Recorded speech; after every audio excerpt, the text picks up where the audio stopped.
Why did my ex-husband try to stop his own wedding the moment he saw me? My ex-husband left me after 11 years of marriage because he said I wasn't exciting anymore. Those were his exact words. He said he loved me, but he wasn't in love with me. He said I had become predictable and boring and he needed something more out of life. I was 34 years old and had spent my entire adult life building a home with this man. I put him through graduate school by working double shifts at a restaurant. I supported him through 3 different career changes. I moved to 4 different cities because his jobs kept relocating us. And after all of that, he sat me down one evening and told me he had met someone else. Her name was Brooke. She was 26 years old and worked at the gym. He said it just happened and he couldn't control his feelings. He said he hoped we could still be friends because I was such an important part of his life. The divorce was final 8 months later. He got the house because his name was on the mortgage even though I paid half of it for years. I got a small settlement that barely covered my moving costs. I started over completely at 35 with nothing but a suitcase and the cooking skills I had picked up working in restaurants for over a decade. I moved back to my hometown and got a job at a local catering company. Within 2 years, I had saved enough to start my own business. I worked every weekend, every holiday, every event I could book. I built a reputation for quality food and reliable service. By year 3, I had a small team and a client list that kept growing. I was proud of what I created from nothing. Then one afternoon, I got a call from a number I didn't recognize. It was my ex-husband. He said he heard through mutual friends that I started a catering business. He said he always knew I was talented in the kitchen. Then he asked if I was available to cater a wedding in June. I asked whose wedding. He said his. He was marrying Brooke and they wanted the best caterer in the area and everyone kept recommending my company. He said it would mean so much to both of them if I could be part of their special day. He said Brooke specifically loved the menu samples she saw online and really wanted my food at her wedding. I sat there listening to this man ask me to cook for the woman he left me for. He didn't see anything strange about it. He talked about it like he was asking an old friend for a favor. He said he knew we had history, but we were both adults, and he hoped I had moved on by now just like he had. He even asked if I could give him a discount since we used to be family. I said yes. I don't know why I said yes. Maybe I wanted to prove I was over it. Maybe I wanted to see their faces when they realized how well I was doing. Maybe I just wanted the money because weddings pay well and business is business. I spent 3 months planning their menu. I coordinated with their venue and their planner and made sure every detail was perfect. I never spoke to Brooke directly. She sent requests through my ex-husband and he would relay them to me like I was some kind of assistant. She wanted a 5-course meal. She wanted a raw bar and a pasta station and a dessert table with 7 different options. She wanted everything to be elegant but not too formal. My ex-husband called me twice a week with updates and changes and new demands. He always ended the calls by saying how grateful he was that I was being so mature about everything. The wedding day came in early June. I arrived at the venue with my team at noon to start setting up. The ceremony wasn't until 5, so we had plenty of time. I was in the kitchen organizing stations when my ex-husband walked in. He stopped in the doorway and just stared at me. I was wearing my chef coat and had my hair pulled back and was holding a clipboard going over the timeline with my sous chef. He didn't say anything for a long moment. Then he said I looked really good. He said the business must be treating me well. He asked if I was seeing anyone. I told him that wasn't his concern and got back to work. The ceremony started on time. I watched from the kitchen window as 200 guests took their seats in the garden.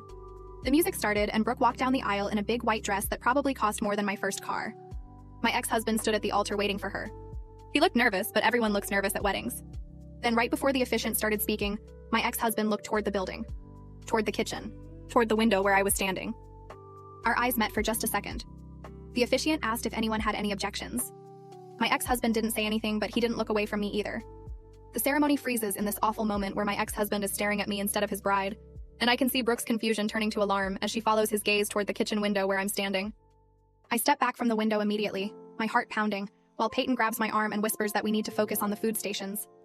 The officiant clears his throat and repeats the question about objections, and I hear my ex-husband say, before trailing off into silence that makes 200 guests shift uncomfortably in their seats. Through the kitchen side door, I can see Grayson, the best man, lean in to whisper something urgent while Brooke's face goes pale under her makeup. I force myself to turn away from the ceremony chaos and focus on the pasta station setup, but my hands are shaking so badly that Peyton takes the serving spoons from me and tells me to check on the dessert table instead. The ceremony music has stopped completely, and I can hear confused murmuring from the guests drifting through the open windows. I walk to the far end of the kitchen where the dessert table is set up, counting the 7 different options we prepared, making sure each one is positioned correctly. My hands won't stop shaking. I pick up a serving knife and put it down 3 times because I can't get it straight. Peyton appears beside me and takes the knife gently, setting it in place herself. She doesn't say anything, but her eyes are worried. Lena, the wedding planner, bursts into the kitchen looking frantic, asking if we can delay the cocktail hour because there's a situation with the ceremony that needs a few minutes to resolve. I tell her we can hold the hot appetizers, but the cold items are already plated, and the timing will be off if we wait too long. She nods quickly and disappears back outside. I can hear voices rising in the garden, not quite shouting but loud enough to carry through the walls. 10 minutes pass with no ceremony conclusion, and through the window I watch guests starting to stand up and mill around awkwardly, while Brooke and my ex-husband have what looks like an intense whispered argument near the altar. Nora, the maid of honor, has her arm around Brooke while Grayson is physically positioned between my ex-husband and the aisle like he's preventing an escape. The photographer has stopped taking pictures and is standing off to the side looking confused. Some guests are checking their phones, others are whispering to each other with worried expressions. Rajesh, the venue coordinator, comes to tell me that the ceremony is taking a brief intermission and asks if we can serve the cocktail hour appetizers early to give guests something to do. I agree and send my team out with trays of food, grateful for the distraction of logistics, even as my mind races with what's happening outside. My staff moves efficiently, carrying out the crab cakes and stuffed mushrooms and bacon-wrapped dates we prepared. I watch them navigate through the confused crowd of wedding guests who seem relieved to have something to focus on, besides the drama at the altar. My ex-husband appears in the kitchen doorway still in his tuxedo, his face flushed and desperate, and says he needs to talk to me right now. Peyton immediately steps between us and tells him this is a professional kitchen during an active event, and he needs to leave. But he's staring at me with an expression I haven't seen since our early dating years. His eyes are wide and pleading, his hair is messed up like he's been running his hands through it. He looks younger somehow, vulnerable in a way that reminds me of when we first met.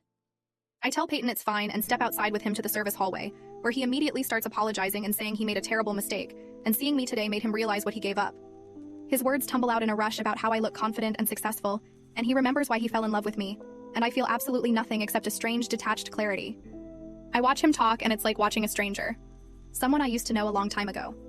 I cut him off and ask if he's seriously doing this on his wedding day, in his wedding tuxedo, while his bride waits at the altar and 200 guests eat the appetizers I prepared.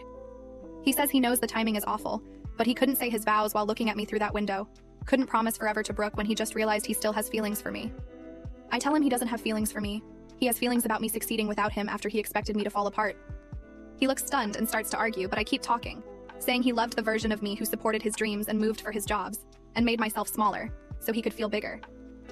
He reaches for my hand, but I step back fast. I tell him I'm here as the caterer he hired, not his ex-wife ready to fix whatever mess he's making of his life.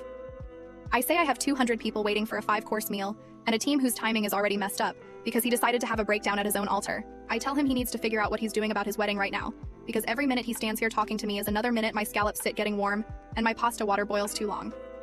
He opens his mouth to say something else, but Lena appears at the end of the hallway looking completely panicked. She says Brooke is having a total breakdown in the bridal suite, and demanding to know why the ceremony stopped and what's happening and whether he's actually going to marry her. My ex-husband looks between me and Lena with this expression like a trapped animal. I tell him he made this situation, and he needs to handle it without dragging me into it anymore. I walk past both of them back into the kitchen where my team is standing around looking worried. Peyton catches my arm and asks if I'm okay. I realize I actually am okay. His desperate confession in the hallway didn't make me feel happy or sad or anything except tired. Tired of being part of whatever drama he creates for himself. Tired of him treating me like I'm supposed to fix his feelings or validate his choices. I tell Peyton I'm fine and we need to focus on the timeline. I tell my whole team we're moving forward with service as planned no matter what happens with the ceremony because we have a contract and a reputation. They all nod and get back to their stations. I check the scallops and they're still good. I adjust the pasta water temperature. I review the plating setup for appetizers. 20 minutes go by with voices carrying from other parts of the venue, but nothing clear enough to understand. Then Lena comes back looking exhausted and says the ceremony is continuing, and we should be ready for the original reception timeline. I nod without asking what happened or how they fixed it. I don't want to know. I tell my team 12 minutes until we need to start plating the scallop appetizers. Through the kitchen window, I watch the ceremony conclude. My ex-husband and Brooke walk down the aisle together holding hands and smiling, but their smiles look wrong. Too tight. Too forced. Like they're both pretending really hard that everything is fine. The guests clap and take pictures, but I can see people whispering to each other. The ceremony moves to cocktail hour, and guests start spreading out across the patio area. I'm arranging garnishes on appetizer plates when someone walks into the kitchen. It's a woman in a deep purple bridesmaid dress.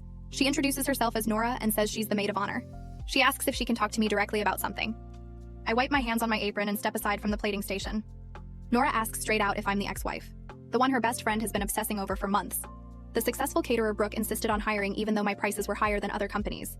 I confirm that yes, I'm the ex-wife. Nora's whole face changes like something just clicked into place for her. She says that explains so much about how Brooke has been acting.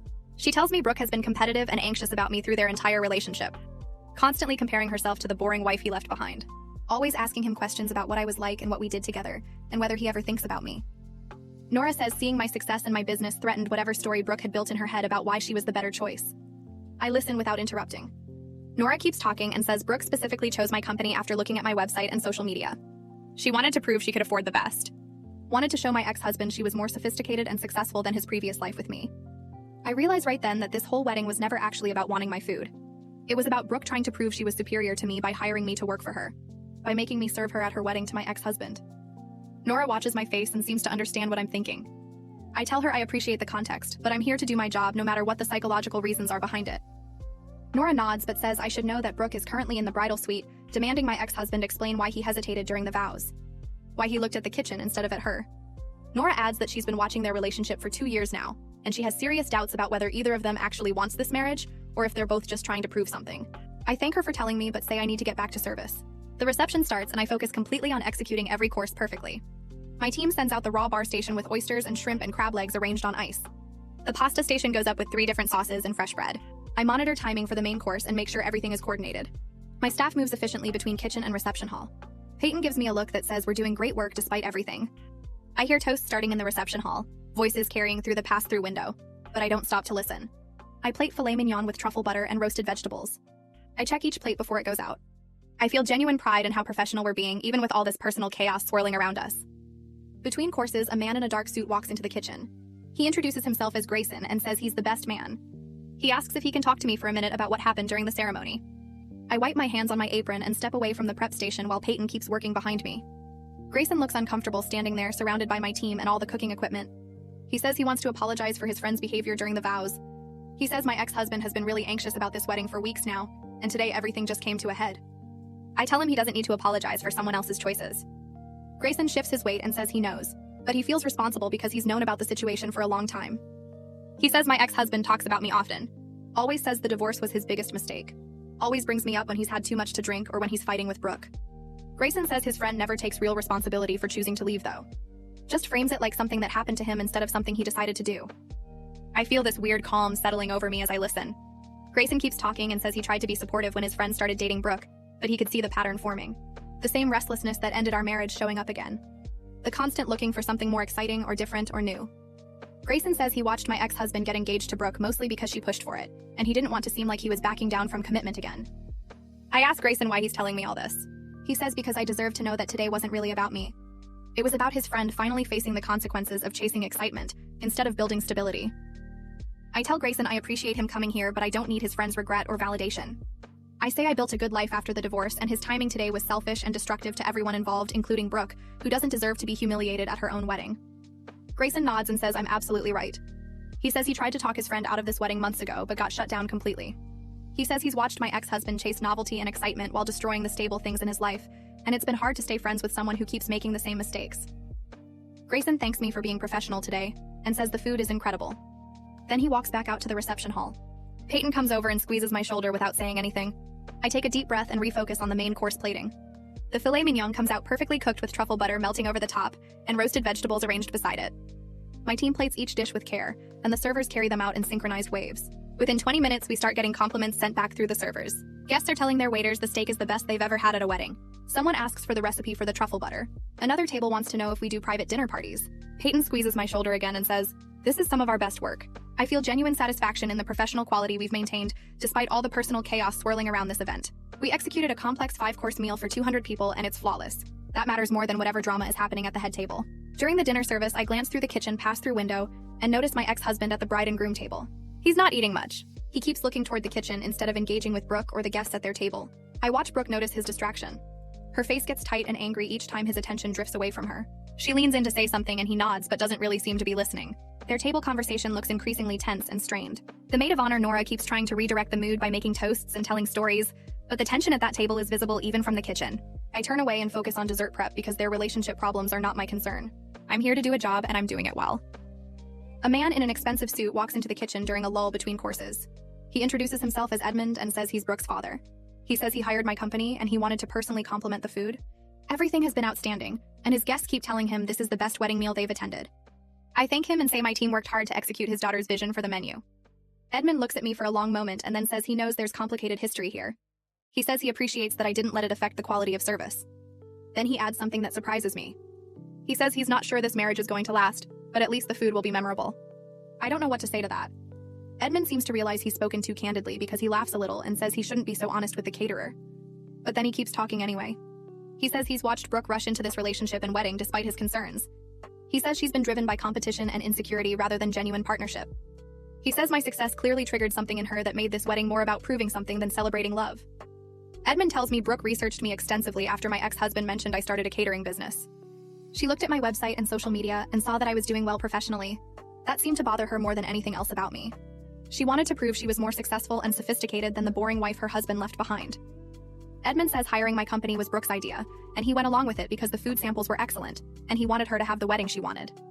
But he realizes now that it was a mistake because it put everyone in an impossible situation. I tell Edmund I appreciate his honesty, but I'm just here to provide a service. What happens with their marriage after today is not my responsibility. Edmund nods and says I'm right and he respects my professionalism. Then he goes back to the reception. I start plating the dessert course with my team.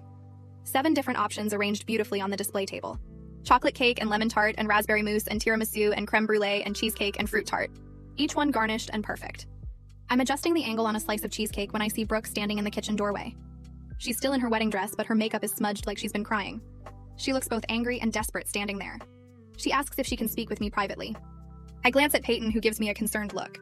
I wipe my hands and step into the hallway with Brooke. The door closes behind us and suddenly we're alone in this narrow service corridor. Brooke doesn't waste time. She says I ruined her wedding day. She says just by being here looking successful and confident, I made her husband question his choice. I stay calm and remind her that she specifically hired my company. I say I'm here because she requested my services and her husband's feelings are not my responsibility.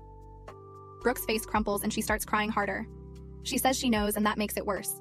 She says she hired me because she wanted to see if I was really as boring and forgettable as her husband described. She wanted to prove to herself that she was the better choice.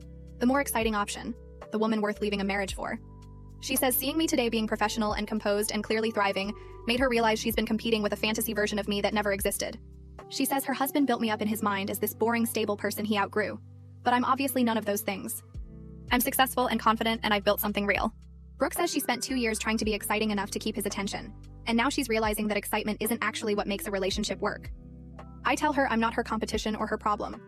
I say the issues in her relationship exist independent of me, and my presence today just forced them to the surface instead of letting them stay hidden. Brooke wipes her eyes and asks if I still have feelings for my ex-husband. I answer honestly that I don't. I say I'm grateful for the divorce because it pushed me to build something meaningful on my own terms. I tell her I spent 11 years supporting his dreams and moving for his jobs and making myself smaller so he could feel bigger. The divorce forced me to figure out who I was outside of being his wife, and I discovered I'm capable of much more than I ever knew.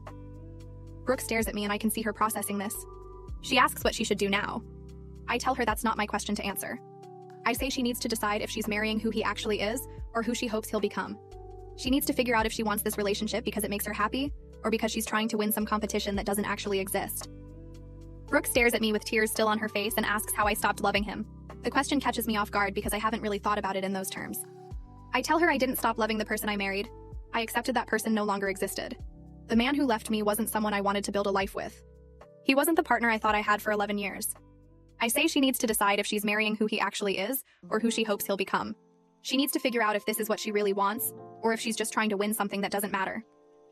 Brooke wipes her eyes and nods slowly. She thanks me quietly and turns to walk back to the reception. I watch her go down the hallway in that expensive white dress and wonder what she'll do with what I said. Then I push the door open and return to the kitchen where Peyton is arranging the last dessert plates. She looks at me with concern and asks if I'm okay. I realize I genuinely am. These confrontations with my ex-husband and his bride aren't breaking me down.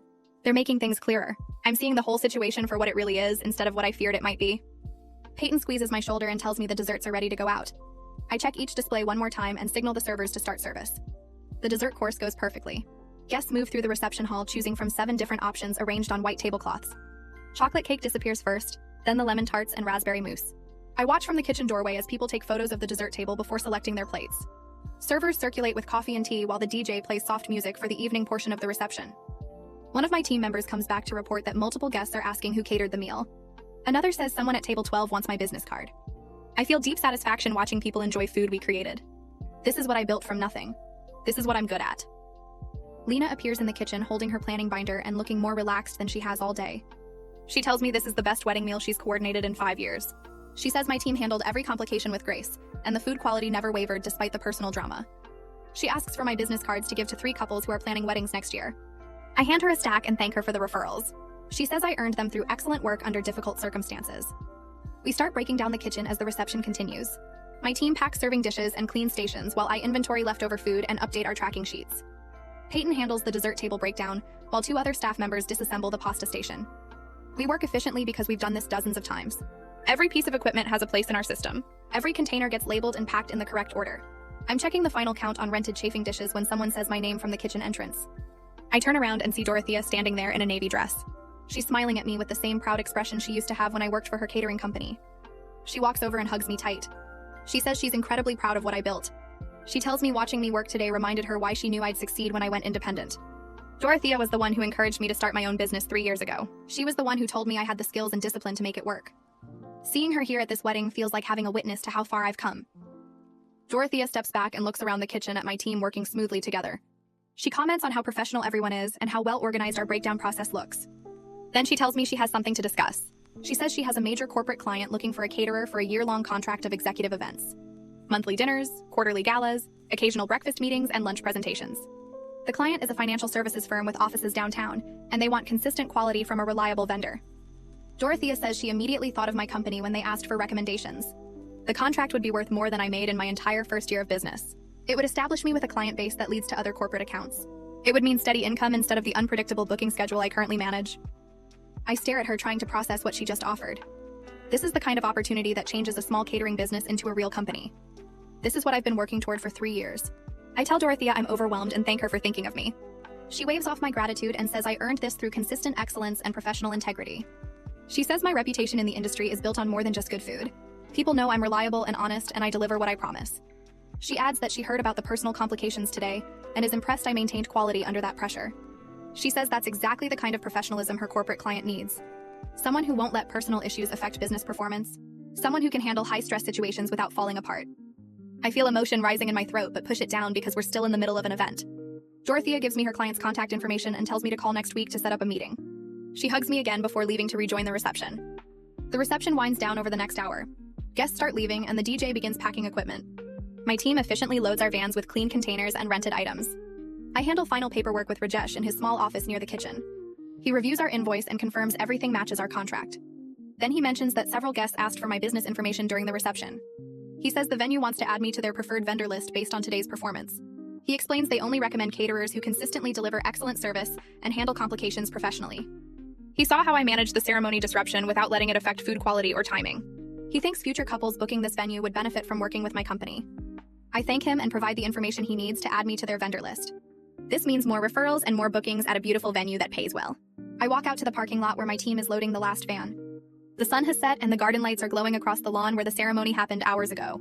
I'm checking the equipment list on my clipboard when I see my ex-husband walking across the parking lot toward us. He's still wearing his tuxedo, but he looks exhausted. His bow tie is undone and hanging around his collar. His face looks drawn and lost. He stops a few feet away and asks if we can talk one more time. I don't look up from my clipboard. I tell him we have nothing left to discuss. I need to get my team home and equipment back to the kitchen. He takes a step closer and says he really needs to talk to me. Just 5 minutes. I finally look at him directly and repeat that we have nothing to discuss. His wedding is over. My job is done. Whatever he's feeling right now is not my concern. He runs his hand through his hair and says he's realizing he made a mistake marrying Brooke today. He says seeing me made him understand what he lost. He wants to know if there's any chance for us to reconnect.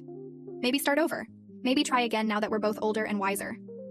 I feel nothing hearing these words. No anger, no satisfaction, no temptation. Just tired irritation that he's still trying to make me responsible for his emotional crisis. I tell him clearly and firmly that there isn't any chance. I'm not interested in being his backup plan or his escape from consequences he created. I'm not interested in being the safe, comfortable option he runs back to when excitement doesn't work out. I built a good life without him. I don't need him in it. I don't want him in it. He looks devastated, like I just broke something inside him. He asks what he's supposed to do now. How is he supposed to fix this? I close my clipboard and look at him one final time. I tell him that's not my problem to solve. He needs to figure out his own life without using me as a reference point. He made his choices. He left our marriage. He married someone else today. Those are his consequences to handle. I'm not his wife anymore. I'm not his friend. I'm the caterer he hired who did excellent work and is now leaving. I turn away from him and climb into my van. Peyton is already in the passenger seat waiting.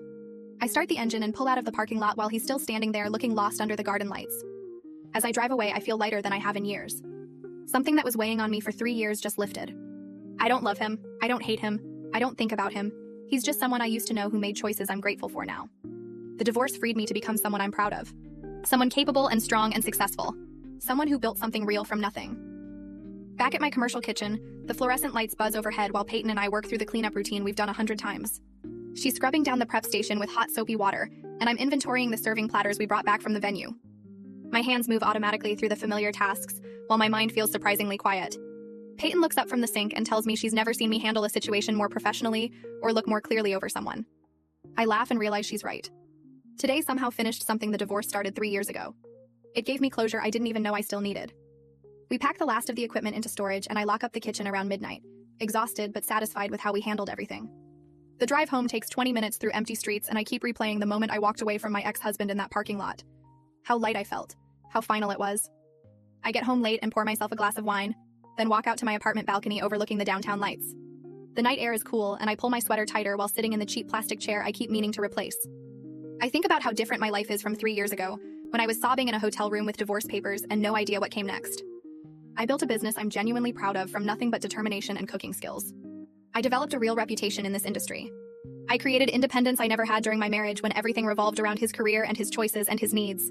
I sip my wine and watch cars pass on the street below and feel grateful for the path that brought me here, even though it hurt so badly at the time. The next morning, I wake up to my phone buzzing with notifications. There's an email from Lena, the wedding planner, forwarding 3 referrals from guests who attended yesterday's wedding and want quotes for their own events. She's included glowing comments they made about the food quality and presentation.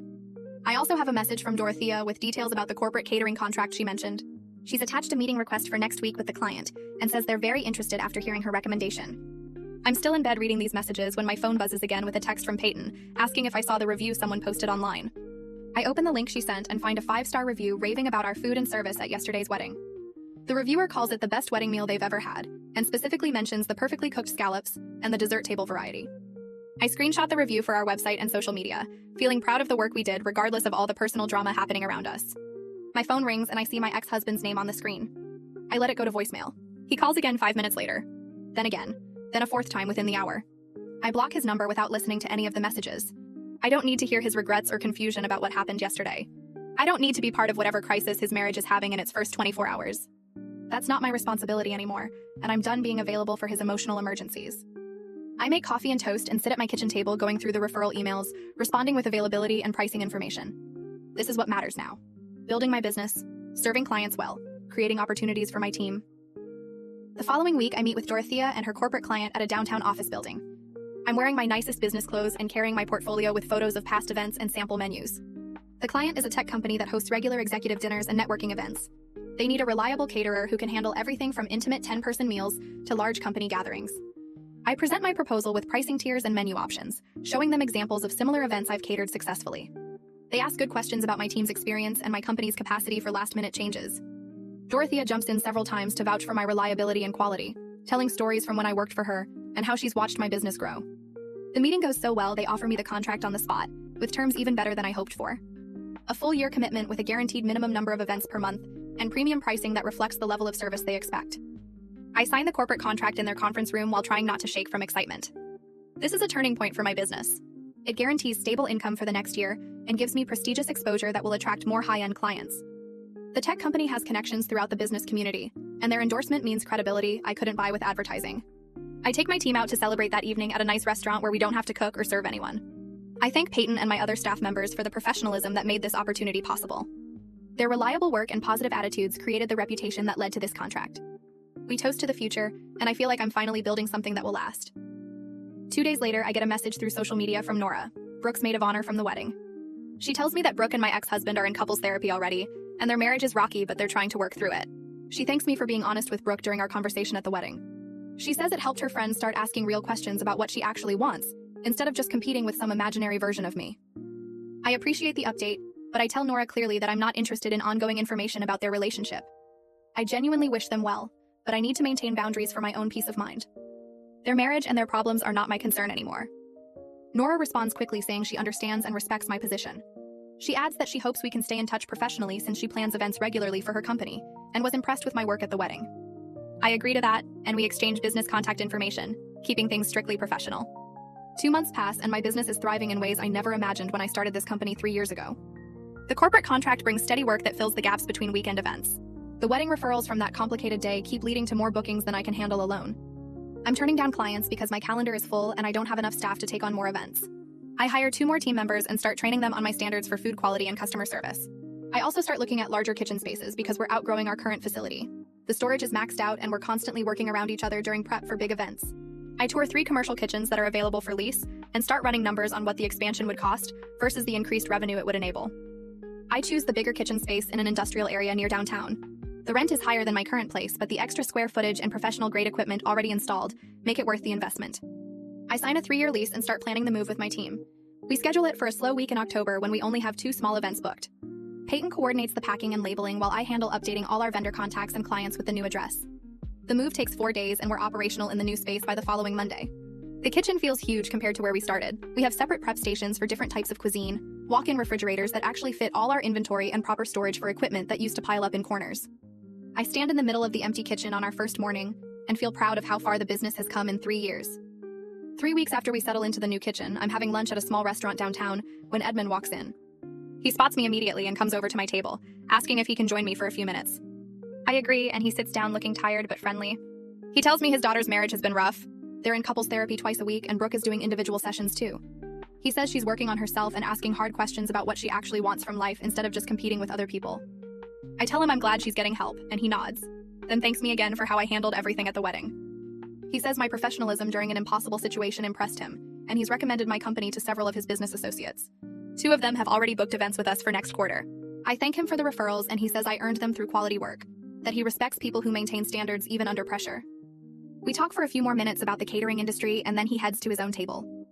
I finish my lunch thinking about how strange it is that Brooke's father has become a better connection than my ex-husband ever was. The corporate client calls me in early November. Their contact person tells me they want to extend our contract for another full year and expand the scope to include quarterly executive retreats, in addition to the monthly events we're already doing. The new terms mean guaranteed work for the next 12 months with revenue that's triple what I made this time last year. I try to stay calm on the phone, but inside I'm celebrating. This contract alone could sustain my business even if wedding bookings slowed down. I tell them I'll have a formal proposal ready by the end of the week, and we schedule a meeting to finalize details. After I hang up, I call Peyton into my office and tell her the news. She hugs me and says this is exactly what we've been working toward, the stability that lets us plan long-term instead of scrambling for the next booking. We spend the afternoon updating our capacity planning and discussing whether we need to hire another full-time cook to handle the increased volume. By December, my business revenue has reached levels I never imagined when I started 3 years ago. I'm making more money than I did during my entire marriage, building savings and actually able to plan for the future. I start looking at apartments in nicer neighborhoods, places with actual amenities and space instead of the small rental I moved into after the divorce. I find a 2-bedroom unit in a quiet area with good natural light and a kitchen that doesn't make me feel like I'm still at work. The rent is higher than I've ever paid, but I can afford it now without stress. I sign the lease in January and spend the next 2 weeks furnishing it exactly how I want. I choose a couch because I like the fabric, not because someone else prefers leather. I hang art that makes me happy instead of compromising on neutral prints. I buy dishes in colors I actually enjoy looking at. The space feels completely mine in a way my married home never did. Every choice reflects my taste and priorities without considering anyone else's opinion. In February, I promote Peyton to kitchen manager with a significant raise and more authority over daily operations. She's earned it through 3 years of reliable work and good judgment. I realize I've built more than just a business. I've created a team of people who respect each other and do excellent work together. The professional relationships I've developed feel more solid than my marriage ever was. There's no pretending or performing, just clear expectations and mutual appreciation for what each person contributes. Peyton thanks me for the promotion and says she's learned more working here than in any culinary school. I tell her she made herself valuable through consistent quality, and I'm glad she's part of what we're building. 6 months after the wedding, we get booked for an event at the same venue. I'm in the kitchen prepping appetizers when Rajesh stops by to coordinate timing for service. He mentions casually that my ex-husband and Brooke got divorced after only 4 months of marriage. The news doesn't hit me the way I expected. I don't feel vindicated or sad or anything really, except mild curiosity about whether he learned anything from the pattern. Rajesh seems to expect more reaction, and I just shrug and say that's unfortunate but not my concern. He nods and we move on to discussing the evening's schedule. Later, while my team is serving dinner, I think about how completely separate that part of my life feels now. Their marriage and divorce happened in a world I'm not part of anymore. I built something different and better on my own. 2 weeks later, I get messages from 3 different mutual friends saying my ex-husband has been trying to reach me. They all relay the same basic information that he's divorced now and wants to apologize properly, maybe explore reconnecting since we're both single. I send the same response to all 3 friends. I'm not interested in any contact or relationship with him. That chapter of my life is completely closed. I don't say it with anger or bitterness, just as a simple fact. One friend pushes back saying he seems really sincere about making amends, and I should at least hear him out. I tell her clearly that I don't owe him my time or attention, that moving on means actually moving forward, not circling back to old patterns. She finally accepts my boundary and agrees to stop passing along his messages. In April, I meet someone at a corporate event I'm catering. He's a marketing consultant working with the same client, funny and smart with an easy confidence that doesn't need to prove anything. We talk during the cocktail hour about work and industry trends, and he asks for my card before leaving. 2 days later, he emails asking if I want to get coffee sometime, clearly asking for a date, not a business meeting. I say yes. We meet that weekend at a cafe near my apartment and talk for 3 hours about everything except work. He's been divorced for 2 years, has a good relationship with his ex-wife, and is honest about what went wrong in his marriage without making himself the victim. It's refreshing to build something new with someone who knows me as the successful business owner I am now, not the supporting character I used to be. He doesn't know about my past except what I choose to share. There's no history to navigate or old wounds to work around. My business celebrates its 4th anniversary in June. Revenue is 5 times what I made in my first year. I have a team of 8 people now and a waiting list of clients who want to book our services. I host a party at the new kitchen space for staff and key clients, serving food we all created together. Dorothea comes and brings a bottle of expensive wine, toasting to my success and saying she knew I had this in me from the beginning. Edmund attends with his wife and tells several people about how professional I was during difficult circumstances. Lena brings 2 other wedding planners she works with regularly. The room fills with people who respect what I've built and want to be part of its continued growth. I look around at the celebration and feel genuine pride in what we've accomplished together. In July, Dorothea calls and asks to meet for lunch. She tells me she's retiring at the end of the year after 40 years in the catering business. She wants to refer all her remaining clients to my company, trusting me to maintain the quality and integrity she built her reputation on. I'm honored by her confidence and a little overwhelmed by the growth opportunity. Her client list includes some of the most prestigious events in the region. Taking them on would establish my company at a level I hadn't planned to reach for another 5 years. She says she's watched me work for 4 years now and knows I have the skills and character to handle it. We spend the afternoon going through her client files and discussing transition plans. By the time lunch ends, I've agreed to take on her referrals starting in January. In August, a local business magazine contacts me about featuring my story in an article about entrepreneurs who rebuilt after major life setbacks. I agree to the interview and spend an afternoon talking honestly about how divorce pushed me to discover capabilities I didn't know I had. The reporter asks how I went from devastated and starting over to running a thriving business in 4 years. I tell her it wasn't a straight path, that I had to learn to value my own work and stop measuring my worth by someone else's approval. The article runs in September with a photo of me in my chef coat standing in the new kitchen. Within a week, I get emails from potential clients who read the story and want to book events. My website traffic triples, and I have to update our booking calendar to show we're fully scheduled through the following spring. The marketing consultant asks me over dinner at a small Italian place if I want to make our relationship official and exclusive.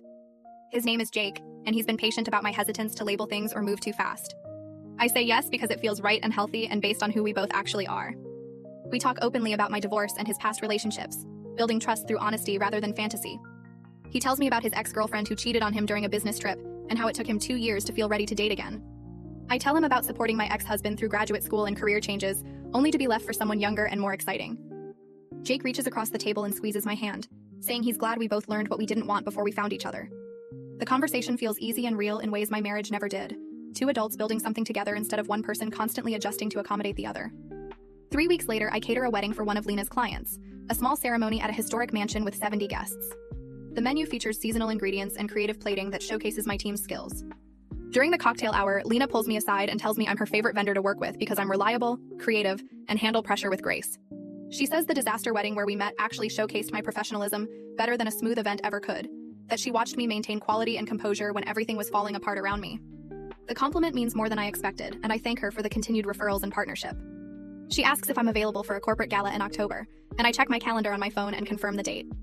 We discuss menu options while my team serves the main course, and I feel genuine pride in the reputation I've built through consistent, excellent work.